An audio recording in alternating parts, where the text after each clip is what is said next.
I tagli ai trasferimenti e la riduzione del fondo IMU-TASI contenuti nella manovra finanziaria approvata alla fine dello scorso anno costeranno ai comuni veneti 110 milioni di euro. Il dato emerge da uno studio dello SPI-CGIL del Veneto sul bilancio di previsione dello Stato per il 2019.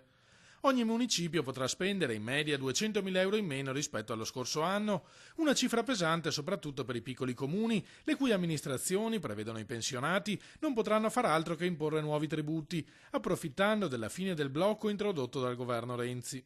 Le amministrazioni comunali hanno il cosiddetto obbligo del pareggio di bilancio, quindi nel momento in cui, sono tagli ai trasferimenti agli enti locali è chiaro che le amministrazioni o aumentano i tributi o tagliano la spesa o fanno entrambe le operazioni. Attraverso la negoziazione con i comuni veneti, annunciano dal sindacato, punteremo a difendere i redditi medio-bassi con particolare attenzione ai nostri pensionati che stanno vivendo un momento molto difficile. Chiederemo innanzitutto che tutte le amministrazioni abbandonino il sistema dell'aliquota unica, ancora presente in molti comuni, per seguire criteri di progressività. Chiediamo che vengano utilizzate e alzate le soglie di esenzione soprattutto per i redditi più bassi, in quanto abbiamo visto che anche lo scorso anno si è spostata la ricchezza dai redditi bassi ai redditi alti.